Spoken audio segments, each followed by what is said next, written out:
Salam, perkenalkan nama saya Pengki Nanonupu NIM 2103030088 kelas C semester 1. Saya akan menyampaikan hasil review saya yang tentang politik slogan. Yang pertama, Tiongkok telah mengajukan serangkaian konsep kebijakan luar negeri,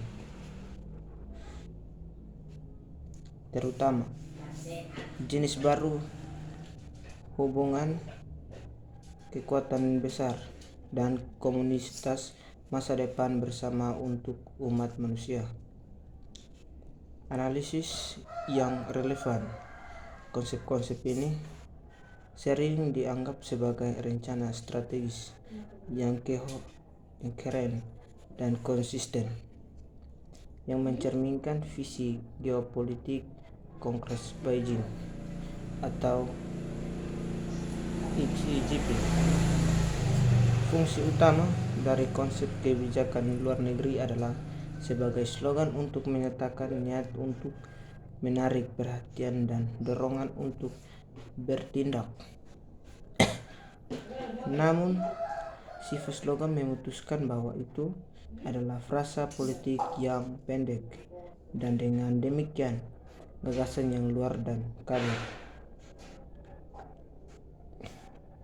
Konsep kunci kebijakan luar negeri berfungsi sebagai slogan untuk mendapatkan tidak hanya virus evisi baru Cina, tetapi juga hubungan kekuasaan yang tersirat. Dengan kata lain, yang terakhir adalah syarat politik atau menegaskan kepemimpinan regional Cina.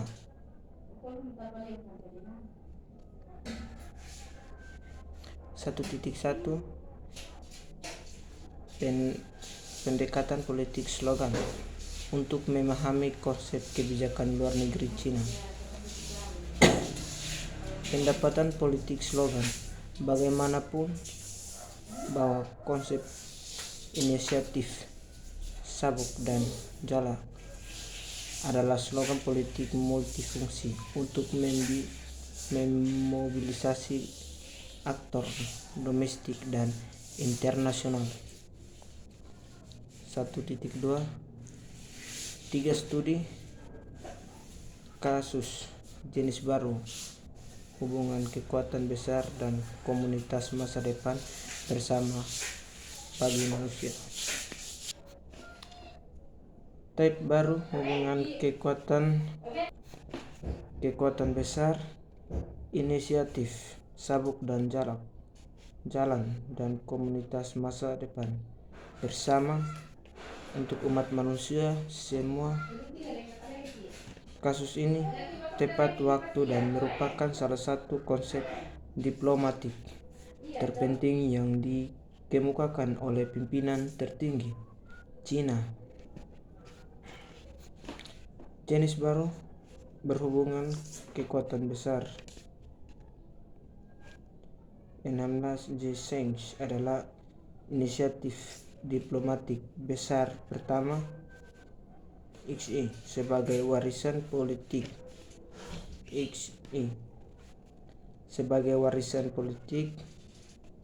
XI inisiatif sabuk dan jalan dimaksudkan ke dalam konstitusi PKC dan RRC.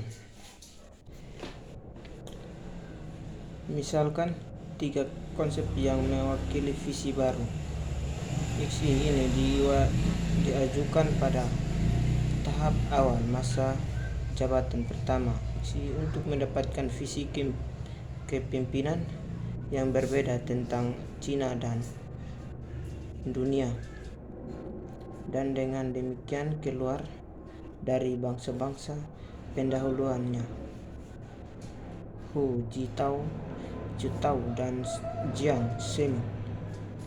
Oleh karena itu, di arena domestik ketika konsep-konsep tersebut diperkenalkan oleh XQ, para aktor politik lokal diharapkan mendukung konsep-konsep tersebut untuk menunjukkan loyalitas politik mereka.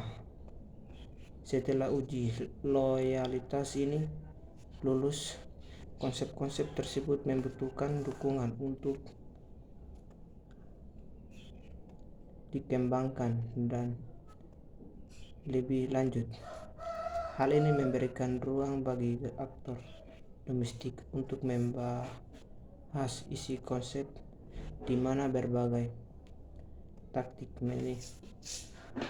manipulasi slogan dapat ditoleransi tanpa harus menyinggung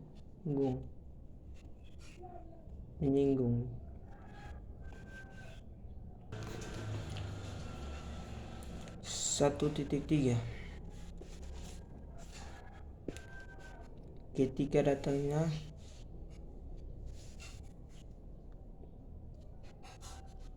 konsep kebijakan luar negeri yang menyelibatkan banyak kepentingan ekonomi dan politik, kebijakan dan diskusi akademi yang relevan dan semakin rumit karena akan menarik partisipasi berbagai aktor negara dan non-negara. Ini menunjukkan bahwa ide-ide kebijakan luar negeri Cina dapat dimuat oleh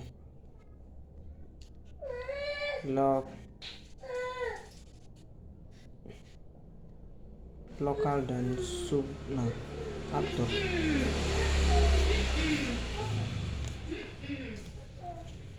nasional dan dengan berbagai tujuan kebijakan, dan dengan demikian tidak sepenuhnya di bawah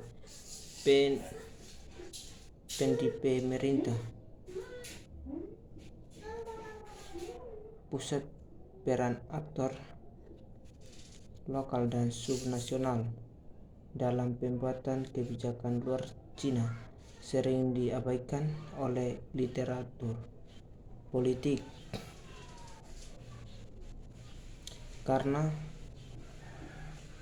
yang terakhir menganggap Cina sebagai entitas politik tunggal monolit, di mana terdapat sistem terpadu dan sangat terumpas